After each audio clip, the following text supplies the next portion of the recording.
¿Están dispuestos a escuchar la palabra de Dios? Amén. ¿Y obedecer? Amén. Abran sus Biblias, por favor, en Mateo capítulo 7, en esta mañana. El Evangelio de San Mateo capítulo 7. Y vamos a ver versículos 24 en adelante. El Evangelio de San Mateo, Amén. Amén. capítulo 7. Versos 24 en adelante, dice la palabra de Dios lo siguiente: cualquiera pues que me oye estas palabras y las hace, le compararé a un hombre prudente que edificó su casa sobre la roca. Descendió lluvias, vinieron ríos, soplaron vientos, golpearon contra aquella casa y no cayó, porque estaba fundada sobre la roca. Pero cualquiera que me oye estas palabras y no las hace, le compararé a un hombre insensato que edificó su casa sobre la arena. Descendió lluvias, vinieron ríos, soplaron vientos y dieron con ímpetu contra aquella casa y cayó, y fue grande su ruina. Oremos. Padre, gracias por la verdad de tu palabra. Ayúdanos, Señor, a ser oidores y hacedores de tu palabra. Guía tu pueblo en esta mañana, oh Dios, a estar dispuesto a obedecer lo que tú dices en tu palabra. Y al escuchar la verdad tuya, Señor, estar dispuesto a cumplir la verdad de tu palabra en nuestras vidas. Te damos gracias, oh Dios. Te lo pedimos en el nombre de Jesús. Amén. En esta mañana quisiera compartir con ustedes la mano misma de Dios en el hogar y la familia. Compartí con ustedes varios aspectos del matrimonio el día de ayer, el viernes y esta mañana. Pero es tan importante reconocer quién es Dios y lo que Él hace en nuestras vidas, y que lo que podemos lograr solo lo podemos a través de Dios mismo en nosotros, para lograr lo que Él quiere para nosotros. La familia, el hogar es el plan de Dios, y Él desarrolla y nos da todas las herramientas que podemos tener para lograr y hacer lo que Él desea en nuestras vidas. Pero demasiadas veces nosotros pensamos que la única forma que la familia, el hogar funciona es que yo hago lo que a mí me da la gana, a mi manera, entonces logro mis objetivos. Yo me acuerdo cuando me casé, porque venía de un hogar con mucha necesidad, muchas veces sin comer o sin cosas esenciales para vivir, zapato roto o lo que sea. Entonces, cuando yo crecí, mi objetivo era: Dios, yo quiero tener una familia, yo quiero tener un hogar, pero yo quiero proveer para mi familia para que ellos puedan salir adelante. Me acuerdo a la edad de 11, 12 años, dejé de ir a la escuela y me fui a trabajar en un supermercado llenando las bolsas así para llevar a los carros, y con ese dinero llevaba para comprar pan o algo así para llevar a la casa. Un muchacho de 11 años. Entonces, cuando yo crecí, yo dije: yo voy a trabajar duro para poder proveer para mi familia, porque eso es lo que debe ser. La señora que trabaja ahí me dice, Randolph, si sigues trabajando aquí, nunca vas a poder proveer para tu familia. Ahorita quizás tienes mucho dinero. Imagínate un niño de 11, 12 años tener 40, 50 dólares a la semana. Era un montón de dinero. Y era suficiente así para dar de comer a la familia durante la semana. Entonces pensé que ya la hice. No te alcanza, ¿cierto? Pero en ese momento no sabía. Entonces el Señor me dice, Randolph, tienes que ir a la escuela. Por situaciones tan difíciles que yo vivía en mi casa, cambiábamos de casa cada rato.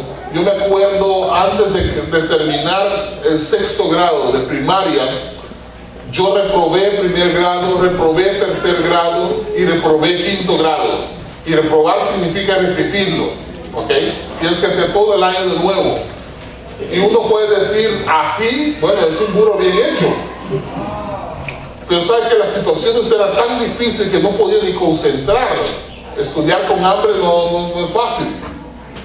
Por lo tal, cuando yo me casé, mi enfoque era una sola cosa: proveer por mi familia, dar de comer a mi familia, dar de vestir a mis hijas. Eso era lo único que yo tenía en mente. Yo no sabía que el matrimonio requería mucho más que eso. Dice la palabra de Dios aquí: cualquiera pues que me oye estas palabras y las hace, le compararé a un hombre prudente que edificó su casa sobre la roca. Edificar sobre la roca no significa simplemente el edificio donde lo hacemos, pero los principios que tenemos para hacerlo. Y reconocer quién es Dios y lo que Él tiene planeado para nosotros. Abran sus Biblias. El capítulo 127 de Salmos, por favor.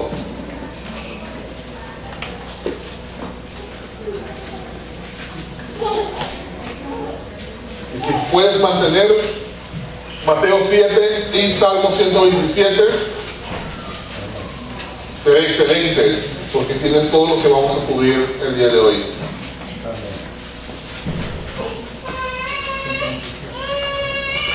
Ingrediente número 1 para poder entender y tener y reconocer la mano misma de Dios en nosotros, en nuestro matrimonio, lo encontramos en Salmo 127, que dice lo siguiente: si Jehová no edificare la casa.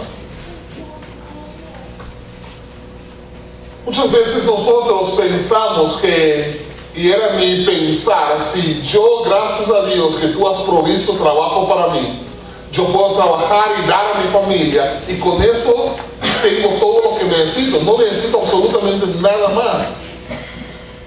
Pero la Biblia dice, si Jehová, si Dios mismo no edificare la casa, nos da una idea para que tú y yo podemos entender. Dice, en vano trabajan los que la edifican. Yo soy arquitecto y trabajé en construcción por muchos años. Tenía una compañía con trabajadores. Ahí conocí peruanos, ecuatorianos, porque en la isla había muchos extranjeros trabajando. Y es interesante cuando la gente hace un contrato contigo. El plan es, en este terreno queremos tal edificio, y empiezas a trabajar según los planos. Pero sería muy triste y lamentable, porque hacemos contrato pero no te dan todo el dinero adelantado. Si cuesta $100,000 el edificio, no te dan $100,000 y dicen nos vemos en 4 meses. Nadie te confía así. Y imagínate que trabajas porque inviertes, y cuando ya llegas listo el edificio, tienen que pagar y dicen, fue una broma, no voy a pagar. En vano trabajaste. De balde trabajaste. Dice Dios, igual en nuestra familia, en nuestro hogar, cuando nosotros hablamos de edificar nuestra casa, de reconocer la mano de Dios mismo en nosotros, dice, si Jehová, si Dios no edifica la casa, todo lo que haces es en vano. El salir a trabajar cada semana, el ir a trabajar dinero o cultivar para poder tener algo para tu familia, eso no sirve de nada. Cuando yo salía a trabajar y hacía todo mi esfuerzo para proveer para mi familia, les hice casa, les di de comer, les di ropa y todo lo que tenía, y un día llega a mi casa, mi esposa no está. ¿Por qué? Porque yo pensé que dándole todo mi cheque, todo el dinero que yo recibía le daba a ella, porque yo decía, eso es lo que se necesita, basado en mi trasfondo. Pero la Biblia dice, si Jehová no edificare, si Dios no es el centro de mi matrimonio, de mi casa, de mi familia, no hago absolutamente nada. ¿Sabes por qué? Tan sencillamente como esto. Porque Dios es el que inventó la familia. Dios es el de Génesis que dice, no es bueno que el hombre esté solo. Le haré una ayuda idónea para él, para que él pueda poder avanzar así en su relación matrimonial. Si Jehová no edificare. La segunda parte del versículo dice, si Jehová no guardare. Si Dios no es el que edifica, una vez que Dios lo edifica, lo construye, lo hace para que nosotros podamos avanzar en nuestra relación familiar, pero ahora no solamente es edificarlo y se acabó, porque los ladrones vienen, tormentas vienen, situaciones difíciles van a venir. Por eso dice en Mateo capítulo 7, cualquiera pues que oye estas palabras y las hace, le compararé a un hombre prudente que edificó su casa sobre la roca. ¿Por qué? Porque la realidad es que las situaciones difíciles van a venir. Versículo 25 de Mateo capítulo 7, descendió lluvia, vinieron ríos, soplaron vientos, golpearon contra aquella casa. Las situaciones difíciles van a venir, entonces no solamente tengo que construir la casa de una forma apropiada, reconocer quién es el autor, el constructor de lo que es el hogar, la familia, pero también necesito reconocer que una vez edificado, el que lo sostiene es Dios.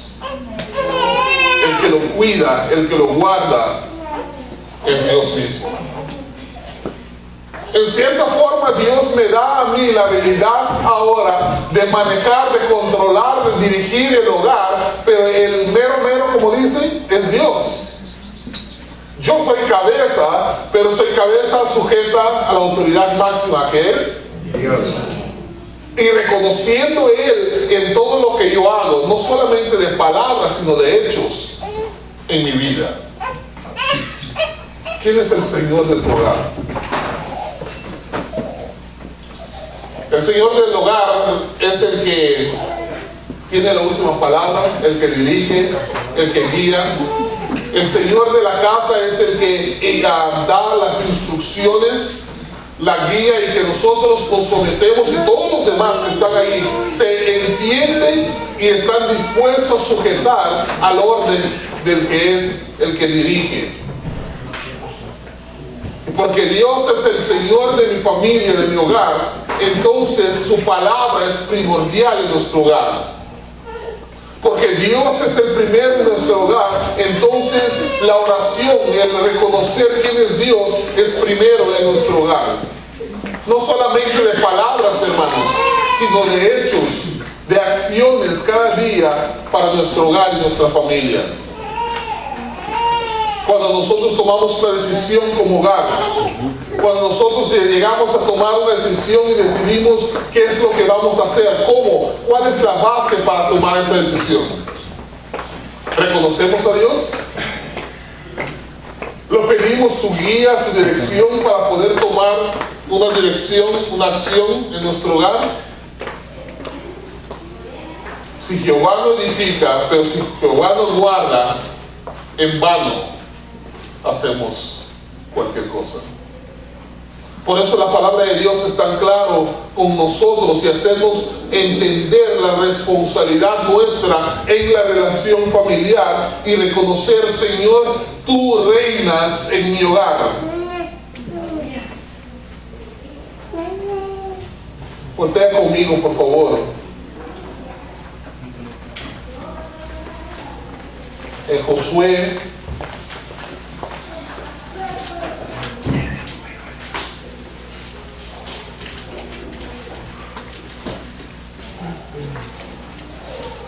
capítulo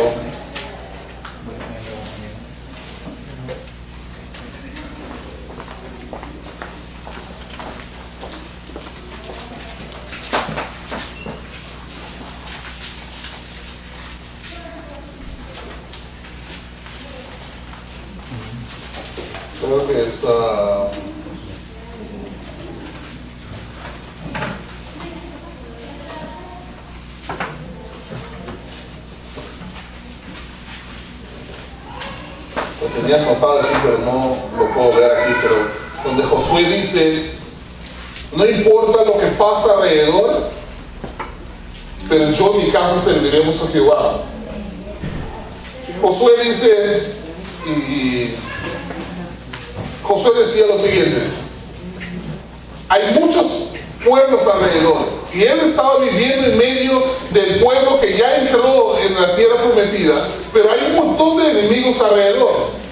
Y decía Josué al pueblo lo siguiente: los padres de nosotros siguieron a estos, los otros que están, gracias,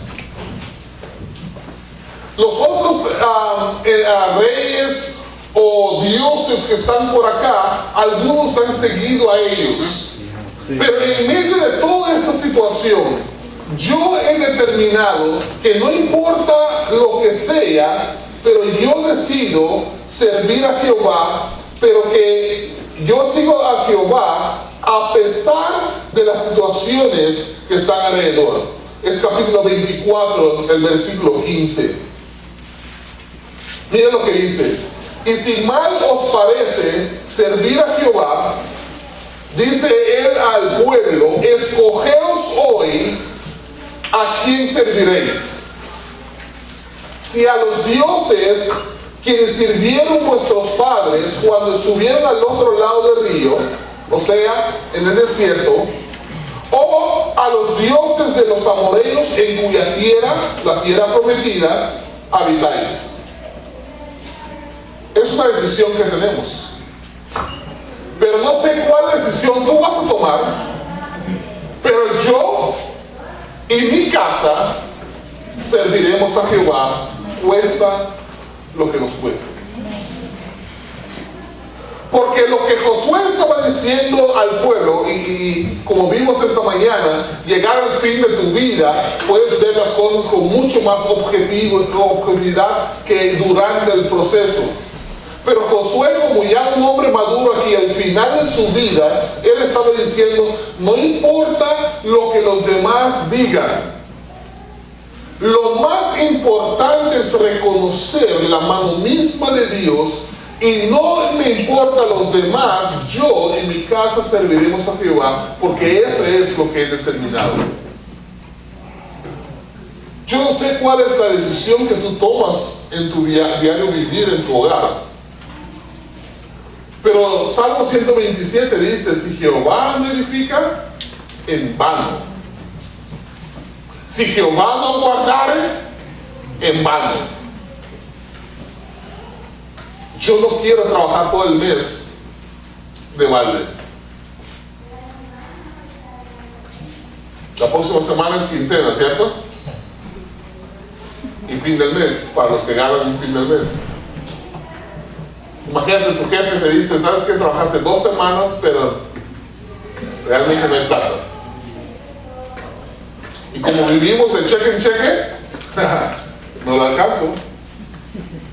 Si yo llego al fin de este mes y dicen, no hay plata, no puedo pagar renta, ¿tú puedes? Que si tú puedes, puedo prestar de ti. ¿Okay? Es difícil, pero la palabra de Dios dice, si Jehová es el centro, si Jehová edifica, si Jehová es todo para nosotros, no de palabras, sino en hechos, como hace Josué aquí, determina a ir en contra de todo el corriente de todos los demás, porque él está convencida que su dirección es lo que Dios quiere para él. Por eso él puede empezar. Versículo 2 en Salmo 127 ahora. Regresen otra vez a Salmo 127.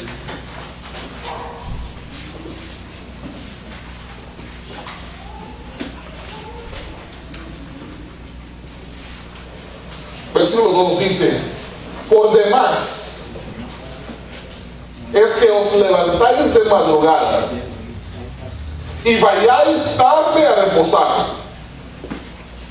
Parece que está hablando de un hispano de los Estados Unidos. Parece, ¿cierto?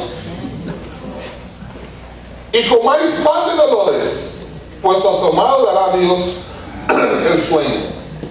Dice Dios aquí: si tú puedes hacer todo el esfuerzo, y yo no soy hispano, pero me siento hispano, no soy americano, ni me siento americano tampoco, pero tengo la oportunidad de trabajar en los dos grupos. Una de las cosas que hago mucho es consejería de parejas americanos y hispanos. Tercera Guerra Mundial, seguro ahí en este lugar, ¿ok? Pero viven juntos con complicaciones de idioma y todo eso, y como manejo los dos, los aconsejo.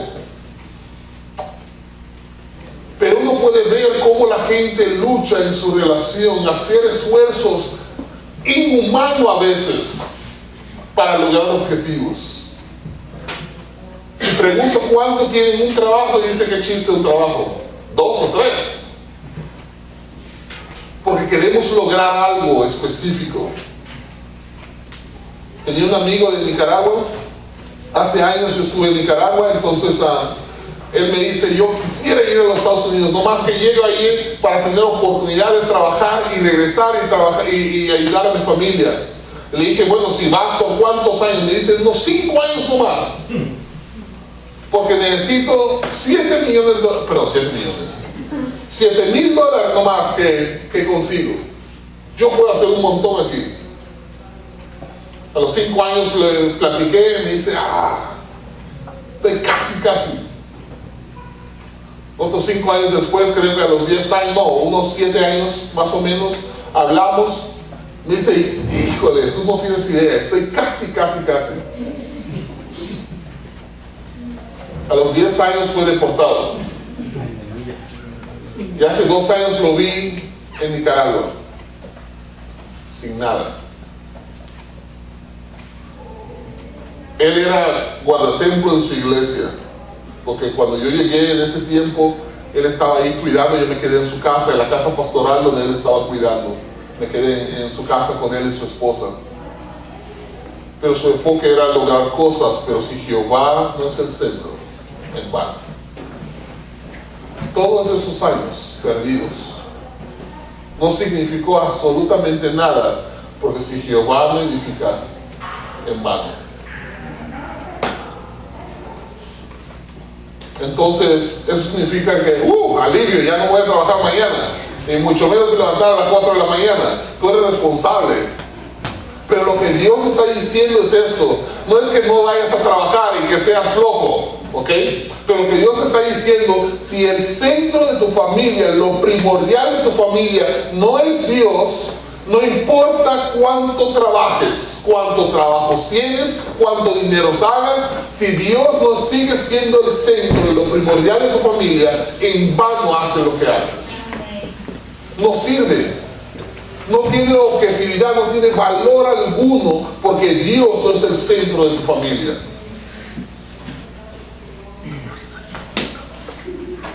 Es como las personas que dicen: Dios, yo voy a empezar a diezmar así que yo tenga $100 extra. Nunca vamos a tener $100 extra. Dios no te pide dar diezmo de los $100 extra. Dios te pide dar el diezmo de lo que tienes, de lo que Él ya te dio, y punto. A ver cómo vas a hacer con el resto. Él se va a encargar, pero dele a Él primero. Y igual en nuestra familia, en nuestro hogar, ponerle a Él el centro de tu familia. Cuando mi esposa se fue de la casa, yo fui a buscarla y estuvimos 3 semanas tratando de que yo convencerla que tenía que regresar a la casa. Y ella solo decía esto: yo no necesito nada de las cosas que das, yo necesito un esposo, padre para mis hijas.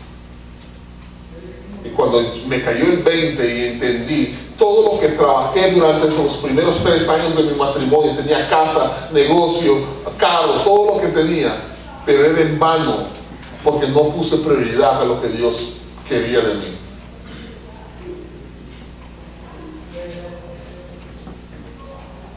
Y ahí cambié el enfoque. Dios primero en mi hogar. No en palabras, sino en hechos. Dios primero en mi familia. Leía la palabra de Dios con mi familia. Dependíamos de Dios y su palabra para nuestro hogar. Teníamos un conflicto y íbamos a Dios para que Él nos ayudara a resolver nuestra situación. Buscábamos ayuda.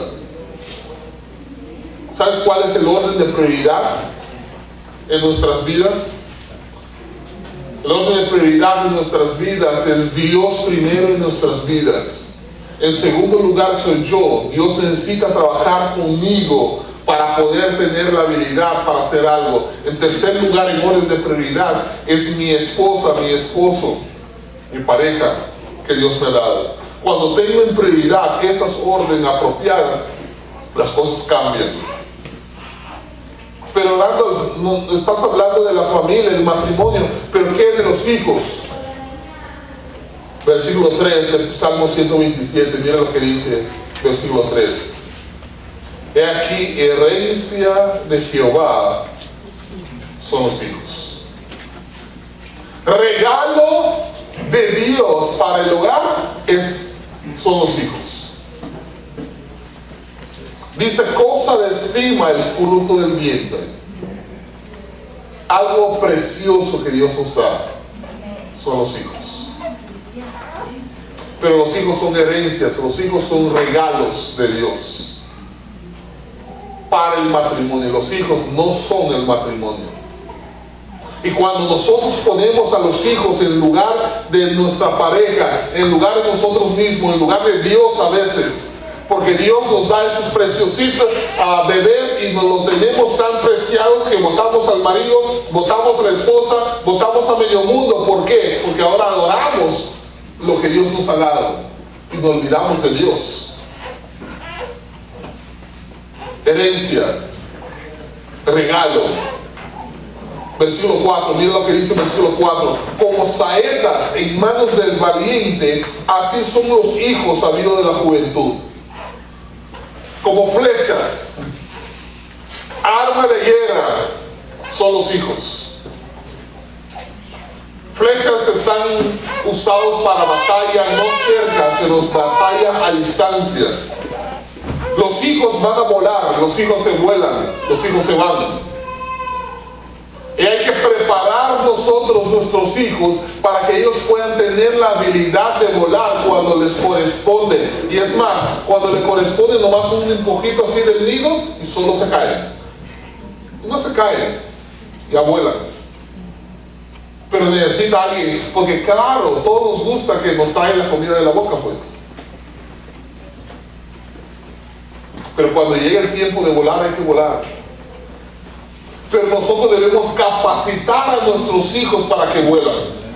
Reconocer que Dios nos lo ha dado por un tiempo corto y muy corto. ¿Sabe que mi esposa y yo estamos contemplando de aquí a 5 o 6 años? Bueno, ahorita ya son 5 años y medio.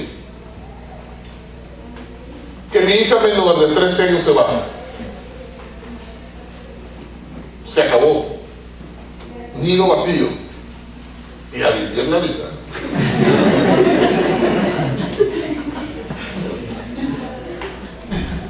Porque terminó el proceso. Hace 19 años nació nuestra primera hija. Y ahora, con unos 5 o 6 años más, terminamos el proceso con la última hija. Se acabó. Pero ¿quién queda? El matrimonio. Ahí es donde empezó, ahí es donde Dios termina. Por eso debemos como padres, la mano de Dios está en la vida del matrimonio, en la familia, porque reconocemos que Jehová es el que edifica, pero Jehová es el que bendice al hogar que edificó, en dándoles hijos, porque son herencias de Jehová. Algunos matrimonios tienen esas herencias y otros no. Y no importa, porque la familia sigue siendo la familia, y como sin hijos, Dios está el centro de esa relación matrimonial y Dios nos dirige. Tengo un excelente amigo mío que es pastor, pero no tiene hijos, y está sirviendo a Dios porque Dios no le dio el privilegio de tener un hijo, pero todavía sirve al Señor y hace la voluntad que Dios le ha llamado a hacer. Cría a tus hijos, enseña a tus hijos el valor de Jehová, que ellos entienden lo que Dios es en sus vidas, para que ellos puedan apropiarse de esa verdad, del temor de Dios, porque lo ve en la vida de papá y mamá, que no solamente es mamá que jala a los niños a la iglesia, pero ¿dónde está el hombre, la cabeza del hogar? Una vez mi esposa me dice...